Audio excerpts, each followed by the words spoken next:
Olá, eu sou Fernanda Giacomo, sou nutricionista comportamental e no vídeo de hoje eu quero conversar um pouquinho com você sobre a relação entre sensibilidade alimentar e comportamento, escolhas alimentares. Por que eu resolvi gravar esse vídeo? Primeiro, porque é uma questão pessoal. Eu sou uma pessoa que tem sensibilidade alimentar e até eu compreender o peso, a importância, a influência, na verdade, das sensibilidades alimentares no meu comportamento, de forma geral, mas principalmente no alimentar, eu penei bastante até chegar nesse ponto. E segundo, porque eu vejo isso de uma forma muito extensa na minha prática clínica de pessoas com esse tipo de queixa, né? E com essa relação muito forte da sensibilidade interferindo no comportamento alimentar. Eu vou explicar direitinho nesse vídeo como que isso acontece, por que que isso acontece e como que a gente trata. Mas antes eu vou te pedir, se você não é inscrito aqui no canal, por favor, se inscreva e também compartilhe esse vídeo com quem você acha que pode se beneficiar dessas informações. Se conseguir curtir também, melhor ainda, porque daí o YouTube sabe que você gosta desse tipo de conteúdo e vai te mostrar mais vezes, ok? Então vamos lá. Antes, eu acho importante a gente explicar, eu acho importante explicar a diferença entre sensibilidade alimentar e alergia alimentar, tá? De uma forma muito simples, tá? Mas alergia alimentar é quando eu consumo um alimento e na hora eu já tenho uma reação, tá? Que ela é muito clara e eu consigo associar aquele alimento. Por exemplo, eu sou alérgica ao glúten. Encostei no glúten, eu já fico com a pele toda pipocada, edema de glote, enfim, os sintomas podem ser variados, mas o sintoma ele é imediato, tá? Quando a gente fala de uma sensibilidade alimentar, já é um pouco mais difícil a gente perceber que alguns sinais e sintomas estão relacionados com a ingestão daquele alimento, porque depende de vários fatores.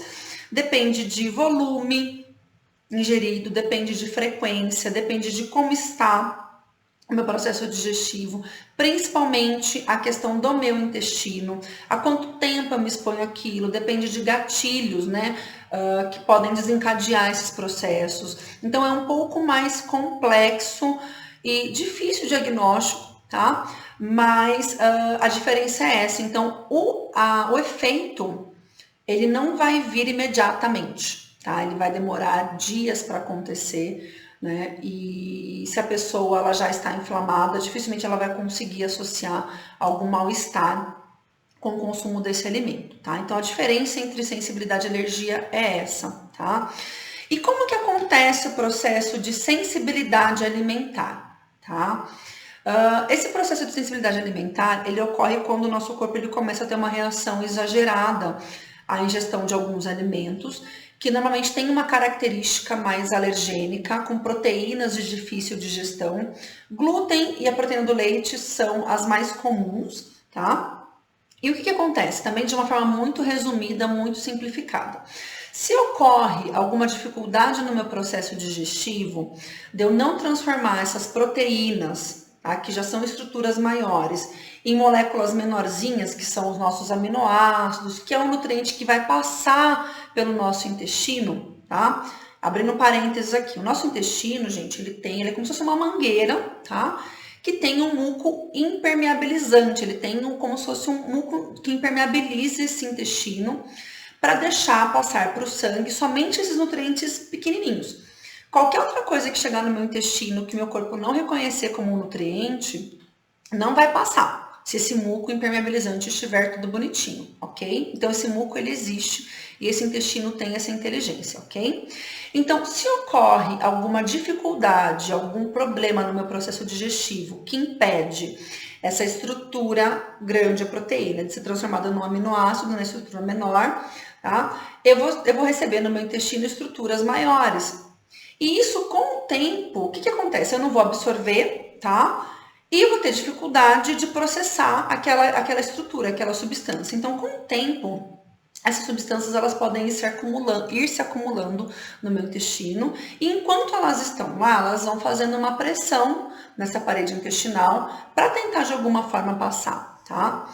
Somando isso ao uso de medicação, bebida alcoólica, bebidas irritantes da mucosa do estômago e do intestino, como café, refrigerante, o próprio álcool, estresse, uma predisposição já para isso. O que vai acontecendo com o tempo? Esse muco que impermeabiliza o intestino, ele começa a ficar ralinho, ele começa a não ficar tão impermeável assim, então o nosso intestino começa a ficar com algumas rachaduras, tá? E aí, se ele começa a ficar com algumas rachaduras, opa, aquela estrutura maior que meu corpo não conseguiu assimilar, passa facilmente para a corrente sanguínea, tá? Só que aí que tá a questão, gente. E é isso que vai interferir muito nas nossas escolhas, tá? Por isso que eu tô fazendo essa explicação. O que acontece? Quando chega uma estrutura grande no meu sangue, o corpo não foi preparado para reconhecer aquela estrutura, né, daquele alimento grande daquele jeito. Ele foi preparado para reconhecer o aminoácido que é pequenininho. Aí chegou uma proteína inteira no nosso sangue. O que o nosso corpo vai entender? Opa, tem um ser estranho aqui, esse negócio não era por aqui, né? Isso aqui não faz parte do rolê, né? Então, o que ele faz? Ativa o nosso sistema imunológico para expulsar essa substância, tá? E o sinalizador de que existe algo ali que deve ser expulso é chamado de histamina, tá? E a histamina, gente, vai vendo, ela é prazerosa para o nosso cérebro. Então, é muito comum a gente sentir prazer com o alimento que está desencadeando esse processo inflamatório na gente. Olha que doido, né? E isso que eu tô falando para vocês é tipo de uma situação única. Comi um alimento que teve essa reação, né? E meu corpo precisou expulsar. Agora, imagina comida, né? Eu como várias vezes por dia, nós comemos várias vezes por dia. Essa substância chegando o tempo todo no seu organismo. É isso que faz com que a inflamação crônica se desenvolva. Então, a gente fica num estado de constância nessa condição de estar sendo inflamado e, ao mesmo tempo, ter aquela fissura por aquele alimento que está causando aquilo na gente. Fica um ciclo vicioso, tá? Por isso que é muito difícil a gente fazer boas escolhas alimentares quando a gente está inflamado. Eu senti isso na pele, realmente não é fácil. Por mais consciência que a gente tenha, né, é difícil quando você está no processo inflamatório, tá?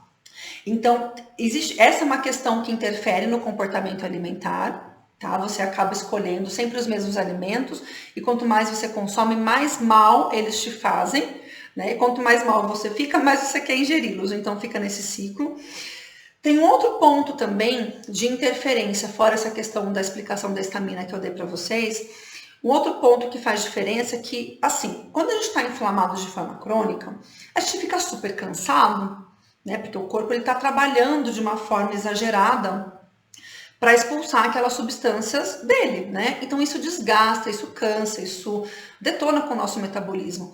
Então também é muito comum a gente procurar alimentos que dão aquela sensação de energia rápida.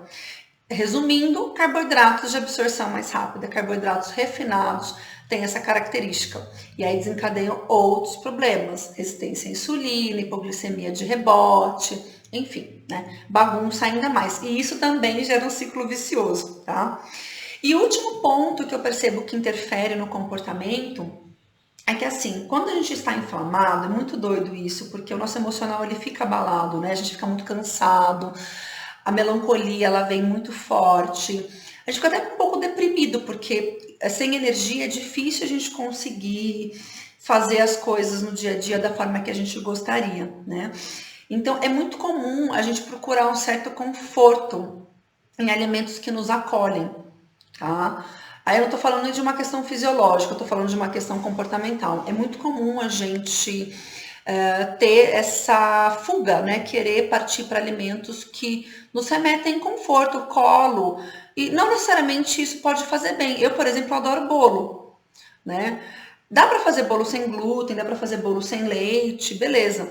Só que às vezes eu já tava cansada, né? Porque eu tava inflamada, né? Eu já tava com essa parte emocional bem comprometida. Às vezes eu ia no primeiro bolo que aparecia. E não necessariamente vai ser um bolo sem glúten, né? Sem derivados do leite, vai ter bastante açúcar, enfim. Então, isso tudo acabava bagunçando muito.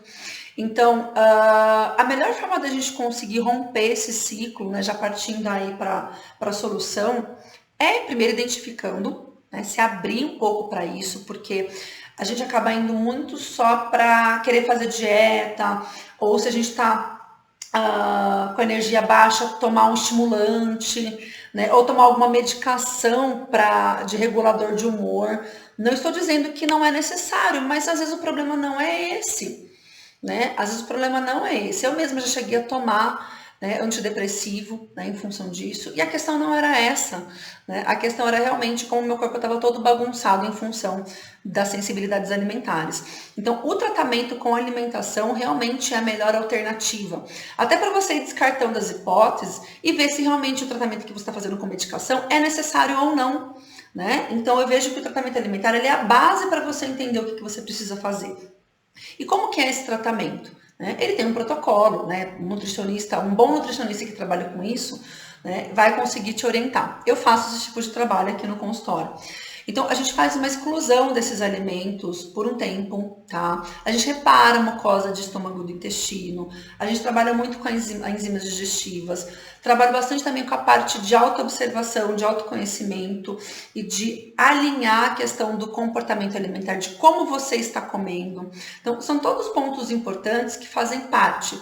É um tratamento, tá? Não quer dizer que a pessoa vai ficar o resto da vida sem consumir esses alimentos, mas para saber se isso vai acontecer com ela ou não, é preciso realmente propor a fazer o tratamento, fazendo essa exclusão, reparação do sistema digestivo completo, né?